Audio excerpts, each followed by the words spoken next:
ग्वालियर चंबल की हम बात कर रहे हैं, ग्वालियर संभाग की विशेषकर जिस तरीके से 21 सीटें यहां पर हैं। 2018 का विधानसभा चुनाव काफी महत्वपूर्ण रहा था, लेकिन इस बार क्या कुछ समीकरण बनेंगे, क्या कुछ यहां पर परिणाम 3 दिसंबर को आएंगे, उसको लेकर अब तमाम जो सक्रियता है बीजेपी हो या कांग्रेस हो लगातार देखने को मिल रही है और लगातार चुनाव प्रचार में दिग्गज नेता यहां पर पहुंच रहे हैं। हालांकि कांग्रेस के लिए भी तमाम चुनौतियां हैं, क्योंकि पिछली बार जो सिंधिया समर्थक यहां से 21 सीटों में से 18 पर सिंधिया समर्थक थे, वो जब बीजेपी में पहुंचे तो यहां पर कांग्रेस कमजोर पड़ी और बीजेपी को इसका फायदा पहुंचा। वहीं इस बार भारतीय जनता पार्टी की फोकस भी इस बार ग्वालियर चंबल पर विशेष कर रहा रहेगा, क्योंकि यहां यही वो सीटें हैं जहां पर भारतीय जनता पार्टी फोकस कर रही है और खासकर नाराज नेताओं को लेकर भी यहां पर काफी चर्चा हुई। लेकिन इस बार देखना महत्वपूर्ण होगा, क्योंकि सिंधिया समर्थक किस भूमिका में यहां पर रहते हैं। हालांकि तमाम जो सिंधिया समर्थक यहां पर बीजेपी में शामिल होने के बाद जो उपचुनाव हुआ उसमें बड़ी संख्या में बीजेपी प्रत्याशियों को जीत मिली। इस बार देखना महत्वपूर्ण होगा, क्योंकि तमाम मुद्दे हैं, तमाम नाराज नेता हैं और दल बदल का खेल भी यहां पर देखने को मिला है। तो बीजेपी के साथ कई चुनौतियां भी इस बार हैं। 2018 में मध्य प्रदेश में कांग्रेस की सरकार बनाने में सिंधिया समर्थक जो नेता थे, जो प्रत्याशी थे, उनका बड़ा योगदान रहा था। केवल ग्वालियर चंबल क्षेत्र की बात करें तो 2018 में 18 सिंधिया समर्थक जीते थे। कांग्रेस की चुनावी कमान पूरी तरह सिंधिया के पास थी। 2020 में जब सिंधिया बीजेपी के साथ आए तो उनके समर्थक विधायकों ने इस्तीफा दे दिया था। अब सिंधिया बीजेपी की सेना में है, तो बीजेपी प्रत्याशियों को जिताने की जिम्मेदारी भी सिंधिया के कंधों पर है। विधानसभा चुनाव में जातिगत समीकरण प्रत्याशियों का गणित बनाते भी हैं और बिगाड़ते भी हैं। वहीं 2018 के विधानसभा चुनाव के बाद कमलनाथ सरकार गिरने से लेकर शिवराज सरकार बनने में ग्वालियर चंबल का सबसे अहम रोल रहा है। ऐसे में इस बार भी यहां सबका फोकस बना हुआ है। बता दें कि इसी अंचल की ग्वालियर विधानसभा सीट सूबे की वीआईपी सीटों में गिनी जाती है, क्योंकि यहां से विधायक बनने वाले नेता राजनीति में बड़े ओहदों पर पहुंचे हैं। ऐसे में इस सीट का सियासी इतिहास और राजनीतिक समीकरण भी दिलचस्प माने जाते हैं। तो काफी महत्वपूर्ण इस बार देखना होगा, क्योंकि तमाम तरीके से जो दल बदल की राजनीति इस बार देखने को मिली। 5 जिलों में 21 विधानसभा सीटें ये हैं और हर सीट का एक अलग दिलचस्प मुकाबला देखने को मिल रहा है। मुख्य तौर पर भारतीय जनता पार्टी और कांग्रेस के बीच आमना सामना होगा, लेकिन तमाम छुट भैया दल भी यहां पर देखने को मिले हैं। सपा बसपा आम आदमी पार्टी ने एंट्री की है, तो ऐसे में किसका खेल ये दल बिगाड़ेंगे ये भी देखना महत्वपूर्ण होगा। हालांकि 2018 का विधानसभा चुनाव के परिणाम के साथ ही ये देखना महत्वपूर्ण होगा क्या कुछ स्थिति इस बार बनती है। और इस पर पूरी चर्चा को आगे बढ़ाएंगे शिवपुरी से वरिष्ठ पत्रकार प्रमोद भार्गव जी हमारे साथ जुड़ गए हैं। प्रमोद जी, बहुत स्वागत है आपका स्वदेश न्यूज में। सर, चुनावी विश्लेषण हम कर रहे हैं, जिस तरीके से ग्वालियर संभाग का आज हम जिक्र कर रहे हैं। 2018 के विधानसभा चुनाव के जो परिणाम थे काफी महत्वपूर्ण थे। सिंधिया समर्थक तमाम नेता यहां पर जीते। 21 सीटों में से 18 सीट पर सिंधिया समर्थक जीते। हालांकि बाद में हमने देखा कि बीजेपी में वो शामिल हुए और यहां पर सियासी समीकरण बदले और बीजेपी यहां पर सरकार में फिर से आ गई। इस बार क्या कुछ आप स्थिति देखते हैं प्रभु जी? देखिए, जो हम सिंधिया समर्थकों की बात करते हैं कि 18 जीते, दरअसल जो सत्ता का तख्ता पलट हुआ था वो ग्वालियर क्षेत्र की वजह से ही हुआ था और सिंधिया समर्थकों ने ही उसमें मुख्य भूमिका निभाई थी। और वो इस्तीफा देके भाजपा में आए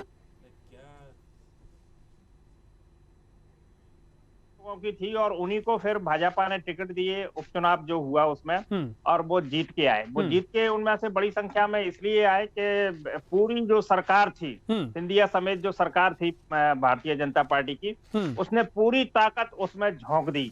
इसलिए वो बड़ी संख्या में लोग जीत के आए।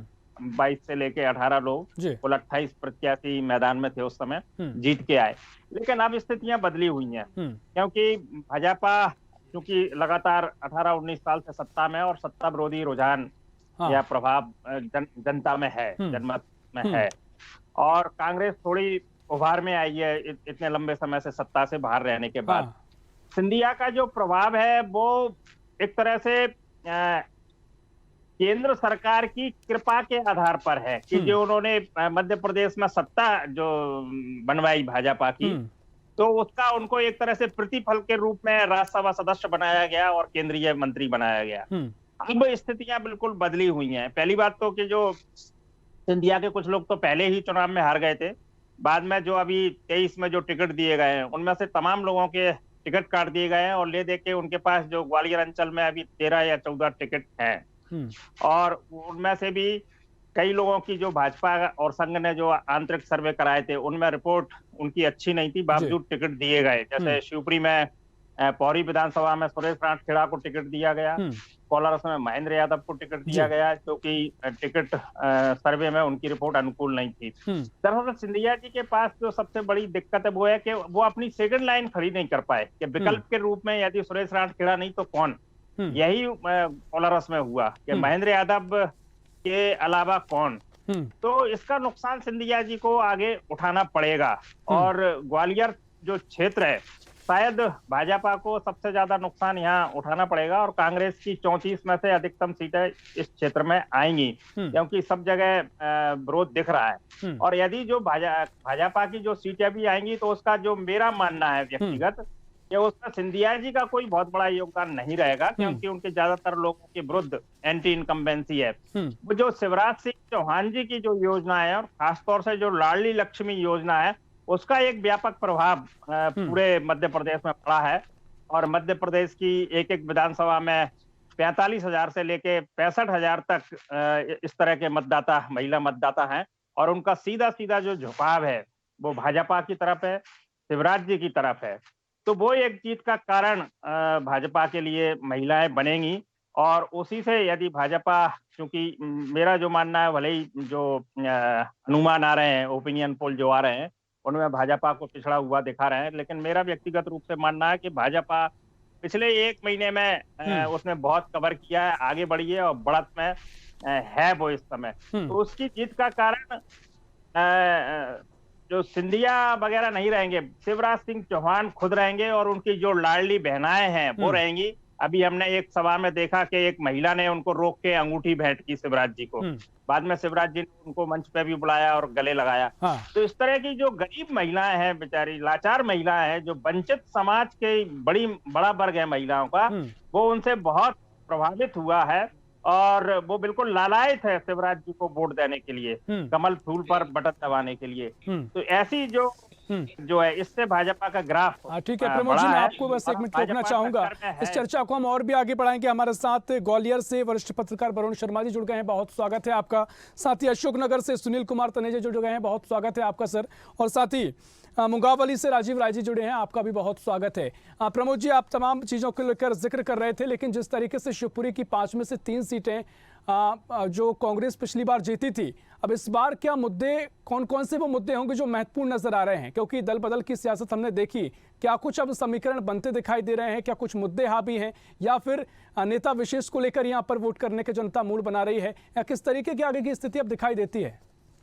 देखिए, शिवपुरी में जो मुद्दे हैं, जो भाजपा के विरुद्ध यदि कोई मुद्दा है तो वो सबसे बड़ा मुद्दा है भ्रष्टाचार और बेरोजगारी और महंगाई। भ्रष्टाचार को मैं सबसे बड़ा मुद्दा मानता हूं, इससे क्योंकि आम आदमी से लेके जो सक्षम आदमी है वो तक प्रभावित है और इसमें कहीं कोई दो राय नहीं है। अब जो प्रभावित जो लोगों को कर रहे हैं, जो जनता जो चाहती है, वो स्थानीय मुद्दे सबसे ज्यादा प्रभावित कर रहे हैं। या शिवपुरी विधानसभा की हम बात करें तो शिवपुरी विधानसभा में पिछले लंबे समय से यशोधरा राजे सिंधिया विधायक रही और मंत्री भी रही मध्य प्रदेश सरकार में, लेकिन यहाँ की जो परियोजनाएं हैं, खासतौर से सीवर प्रोजेक्ट और मणिखेड़ा पेयजल परियोजना, दोनों ही परियोजनाएं अधूरी हैं। चर्चा को आगे बढ़ाऊंगा। मुंगावली से राजीव राय जी हमारे साथ जुड़े हुए। राजीव जी, आपके पास आऊंगा। जिस तरीके से अब अशोकनगर का जिक्र लगातार हुआ, हमने 2018 के परिणाम देखे, तमाम तरीके से दल बदल की राजनीति यहाँ पर हावी रही। फिलहाल इस बार क्या कुछ समीकरण आप अशोकनगर में बनते देख रहे हैं? क्या बीजेपी कांग्रेस में सीधी टक्कर है, या किसी तीसरे दल की भी यहाँ पर जमीन देखने को मिल रही है? नहीं, अच्छा, पौने 2 है। अशोकनगर डिस्ट्रिक्ट में 3 विधानसभा हैं और सिंधिया जी का वर्चस्व इन सीटों पे बहुत ज्यादा देखने को मिलता है। मुंगावली सीट की अगर बात करें तो मुंगावली जो प्रॉपर विधानसभा सीट है, जिसमें इस बार जो मतदाताओं की संख्या है वो 2,14,748 है। और अगर ये मतदाता अपने मत का प्रयोग, अगर हम पिछले ग्राफों को देखें, क्योंकि यहाँ 3 साल में 3 उपचुनाव हुए, इसलिए मुंगावली सीट हाईटेक है। चंदेरी सीट पर आज भी कांग्रेस का कब्जा है। हालांकि कुछ समय पहले देखने को मिलता था जब कांग्रेस से सिंधिया जी आते थे और शिवराज जी भाजपा से होते थे, बट अब मुंगावली, अशोकनगर और चंदेरी के जो चेहरे हैं विधानसभा के, वो चेहरे तो वही हैं पर पार्टियां बदल गई। जो भाजपा से होते थे वो कांग्रेस के हो गए, जो कांग्रेस से होते थे वो भाजपा के हो गए। कुल मिला के शक्ति परीक्षण कहा जा सकता है इन सीटों को, क्योंकि सिंधिया जी के फुल वर्चस्व का अगर सीटों पे अगर ध्यान दिया जाए, मतलब चंबल में जितनी भी सीटें हैं, अगर सिंधिया जी का वर्चस्व देखने वाली बात होती तो वो अशोकनगर और गुना की सीटें होंगी, क्योंकि अशोकनगर में सिंधिया जी की साख दांव पे लगी हुई है। इसलिए ये कह सकता हूं कि अगर चंबल में अगर उनका शक्ति परीक्षण देखना है, जितनी भी सीटें हैं, तो ये वो क्षेत्र है यहाँ पर सिंधिया जी की साख बिल्कुल दांव पे लगी हुई है। चंदेरी के विधायक हैं कांग्रेस के, उन्होंने खुला चैलेंज दिया सिंधिया को कि आप इस सीट को निकाल के बता लिए। मतलब कि सिंधिया जी का अगर कहीं ना कहीं अगर देखा जाए सियासी समीकरणों से, तो शिवपुरी से अगर टिकट जिस पे अटकलें चल रही थी कि शिवपुरी से सिंधिया जी को लड़ाया जा सकता है, अगर सिंधिया जी को नहीं लड़ाया गया तो कुल मिला के ये निश्चित तौर पर देखना महत्वपूर्ण होगा यहाँ पर क्या कि कुछ स्थिति बनती है। लेकिन लगातार हमने देखा कि कांग्रेस की स्थिति यहाँ पर अच्छी रही है और सिंधिया समर्थक यहाँ पर अहम भूमिका में रहे हैं। चर्चा को आगे बढ़ाऊंगा। वरुण शर्मा जी, आपके पास मैं आना चाहूंगा। ग्वालियर का हम लगातार जिक्र कर रहे हैं, ग्वालियर में किस तरीके से अब मुद्दे हैं, खासकर 2018 का जो विधानसभा चुनाव हमने देखा, उसमें लगातार हम चर्चा भी कर रहे हैं कि जब दल बदल का सियासत देखने को मिली, उसके बाद से तमाम जो नेता बीजेपी में गए, अब भारतीय जनता पार्टी की एंटी इनकम्बेंसी भी 15 से 18 साल की है। तो ऐसे में क्या कुछ स्थिति अब दिखाई दे रही है वरुण जी? जी बिल्कुल, और इस बार ग्वालियर चंबल अंचल का चुनाव कितना महत्वपूर्ण है ये तो आप देखिए, सभी को पता ही है। तो यहाँ ग्वालियर हमेशा महानगर की श्रेणी में दौड़ में रहता है और यहाँ बड़े बड़े मुद्दे कुछ हैं। ग्वालियर में बड़ी बड़ी सिटी बस सेवा नहीं है, ग्वालियर में यातायात प्रबंधन, ग्वालियर के में आईटी कंपनीज और अभी एयरपोर्ट्स को लेकर खैर अभी काम चल रहा है, तो हमेशा इंदौर की तरफ रुख झांकता है ग्वालियर।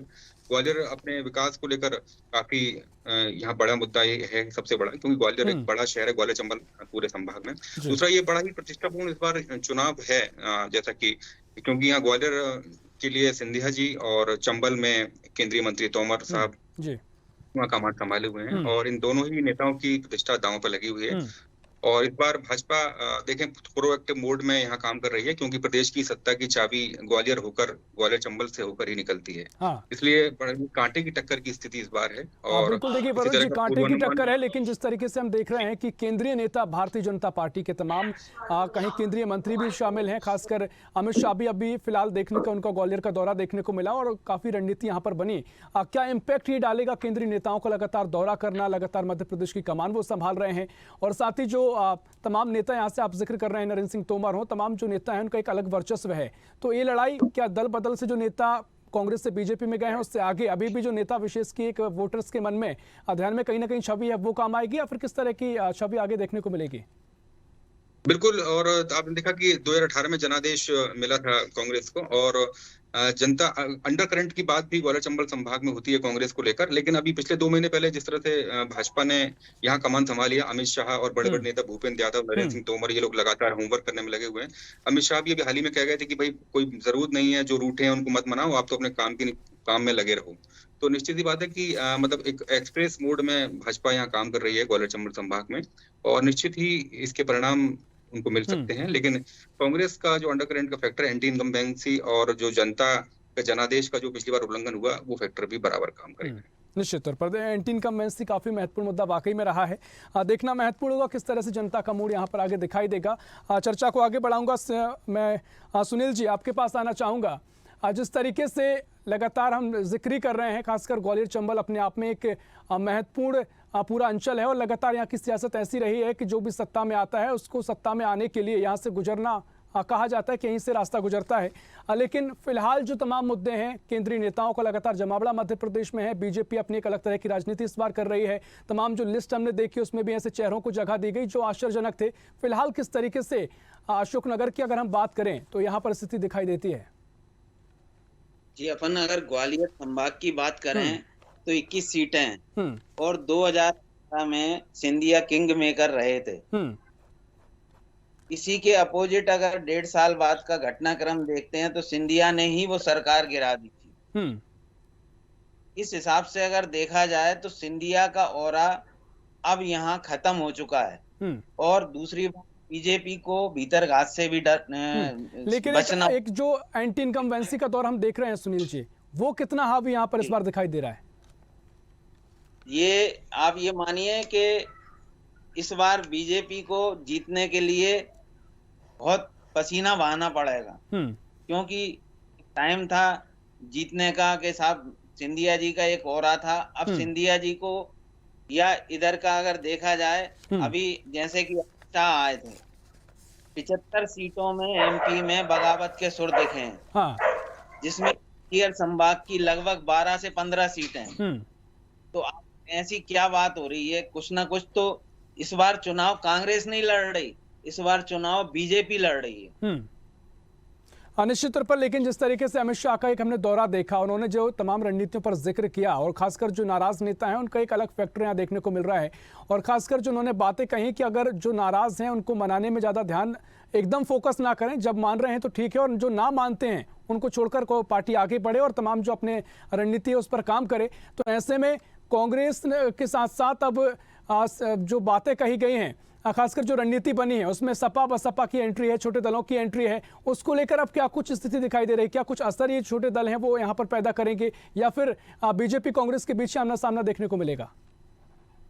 देखिए, इसमें ये होगा कि छोटे दल निश्चित तौर पर भाजपा को ही नुकसान पहुंचाएंगे, क्योंकि ज्यादातर जो दल बने हैं वो बीजेपी से नाराज होकर ही बने हैं। इसमें कांग्रेस अगर 10% में है तो 90% पे बीजेपी बैकफुट पे है। क्या कुछ समीकरण यहाँ पर बनेंगे? प्रमोद जी, मैं आपके पास आना चाहूंगा। जिस तरीके से आपने जिक्र भी किया कि यहाँ पर तमाम तरीके से सत्ता विरोधी लहर देखने को मिल रही है, इस बार मुद्दों का जिक्र कम हो रहा है क्योंकि समीकरण जो भी बने हैं, कई नेता नाराज हैं। तो यहाँ पर किस तरह के मुद्दे हैं? अगर हम शिवपुरी की बात करें तो क्या कुछ मुद्दे हैं जो यहाँ पर इस बार दिखाई दे रहे हैं? कोई स्थानीय मुद्दे हैं, या फिर जिस तरीके से राष्ट्रीय नेताओं की एंट्री हुई है, लगातार चुनाव प्रचार में हम देख रहे हैं बड़े बड़े दिग्गज नेता यहाँ पहुंच रहे हैं, तो क्या कुछ यहाँ पर क्या मुद्दे गायब हो गए? क्या कुछ स्थिति यहाँ पर दिखाई दे रही है? देखिए, मुद्दे तो अपनी जगह बरकरार हैं, हमें नहीं कह सकते कि मुद्दे पूरी तरह गायब हो गए हैं। मोदी फैक्टर अपनी जगह काम कर रहा है, उनका जो राम मंदिर है उसका भी प्रभाव है, जो धारा 370 खत्म की है उसका भी प्रभाव है। लेकिन और स्थानीय मुद्दों की हम बात करें तो शिवपुरी जो नगरीय क्षेत्र है, इसमें मणिखेड़ा पेयजल परियोजना और सीवर प्रोजेक्ट जो 12-15 साल से अधूरी योजनाएं पड़ी हुई हैं, उनका प्रभाव जनता है, और जनता चाहती है कि कोई ऐसा समर्थ विधायक चुनाव जीते जो इन परियोजनाओं को पूरा कर सके। और ये योजनाएं इस दौरान यशोधरा राजे सिंधिया लगातार मंत्री रही और विधायक रही, लेकिन वो इनको पूरा नहीं कर पाई। कांग्रेस में रहते हुए ज्योतिरादित्य सिंधिया भी यहीं से सांसद थे, लेकिन वो भी इन योजनाओं को लाए तो सिंधिया जी इन योजनाओं को, इसमें कोई दो मत नहीं है। चाहे वो मणिखेड़ा पेयजल परियोजना हो और चाहे सीवर प्रोजेक्ट हो, सिंधिया जी लाए। यहाँ मेडिकल कॉलेज सिंधिया जी लाए, जो इंजीनियरिंग कॉलेज और कौशल प्रशिक्षण केंद्र है उसको सिंधिया जी लाए, कई रेलें सिंधिया जी ने दी। लेकिन सिंधिया जी को जो नुकसान हुआ, जो यहाँ की जनता को मानना है या मेरा खुद व्यक्तिगत जो मानना है कि सिंधिया जी के लिए विकास अभिशाप बन गया। अभिशाप इसलिए बन गया कि जो मणिखेड़ा और सीवर प्रोजेक्ट, इनके लिए शहर की गली गली खोद दी गई और कई साल तक वो खुदती रही, बंद होती रही। लेकिन काम जब प्रोजेक्ट में जो निर्धारित राशि थी वो भी पूरी लग गई, इसके बाद उसको अतिरिक्त बजट भी दिया गया, लेकिन योजनाएं आज तक पूरी नहीं हुई। तीसरा, मेडिकल कॉलेज जो यहाँ खुला उसको सिंधिया जी लाए। गुलाम नबी आजाद उस समय केंद्रीय स्वास्थ्य मंत्री थे, उन्होंने 1 अरब 90 लाख का चेक सिंधिया जी को दिया, मतलब भारत सरकार को दिया। हाँ, ठीक है प्रमोद जी, देखिए तमाम चीजें हैं, एक लगातार हम चर्चा भी कर रहे हैं, लेकिन दतिया की एक महत्वपूर्ण सीट है। यहाँ पर दतिया में लगातार जो सीटें हैं, 3 सीटें हैं, एक ही बीजेपी पिछली बार जीत पाई थी, बाकी 2 पर कांग्रेस ने कब्जा किया था। फिलहाल इस बार क्या कुछ स्थिति दतिया में देखने को मिल रही है?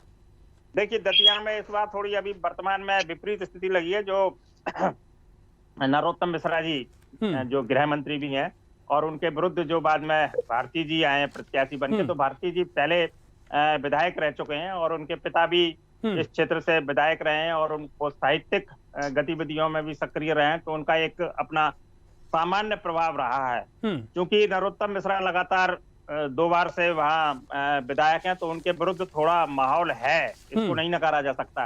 लेकिन नरोत्तम मिश्रा जी ने उस क्षेत्र में, क्योंकि दतिया जिन लोगों ने 10 साल पहले या उसके भी पहले देखा था, और जब वर्तमान में जब दतिया को हम देखते हैं तो वहाँ बुनियादी बहुत परिवर्तन हुए हैं। यदि हम पीताम्बरा पीठ मंदिर को देखें, जो कि एक पूरा राष्ट्रीय धार्मिक केंद्र बन गया है, तो उसमें जाने आने से लेके बड़ा सुविधाजनक हो गया। पूरे दतिया में सड़कें वगैरह सब में सुधार हुआ है। मेडिकल कॉलेज शिवपुरी या जो बड़े जिले हैं वहां से पहले दतिया में खुल चुका है और वहां सुचारू रूप से चल भी रहा है।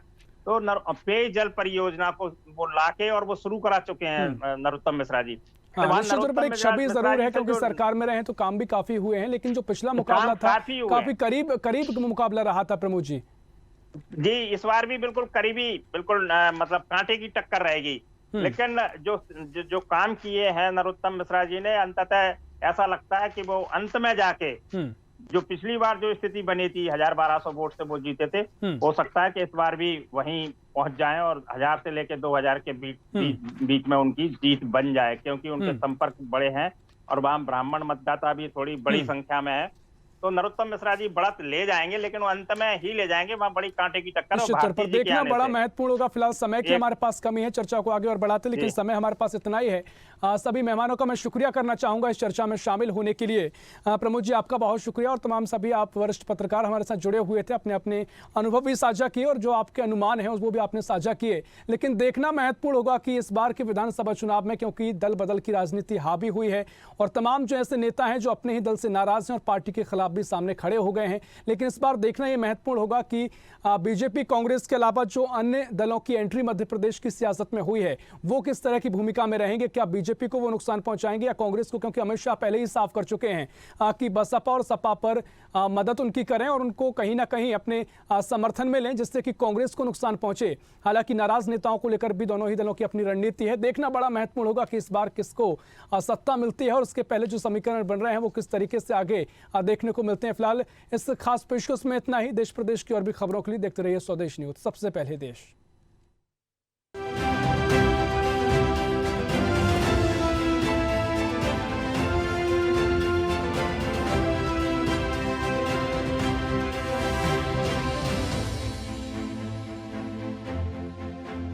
अगर आपको हमारा वीडियो पसंद आया तो लाइक, शेयर, कमेंट, सब्सक्राइब करें, बेल आइकन का बटन दबाएं। हमारी वेबसाइट स्वदेशलाइव.com पर जाना ना भूलें।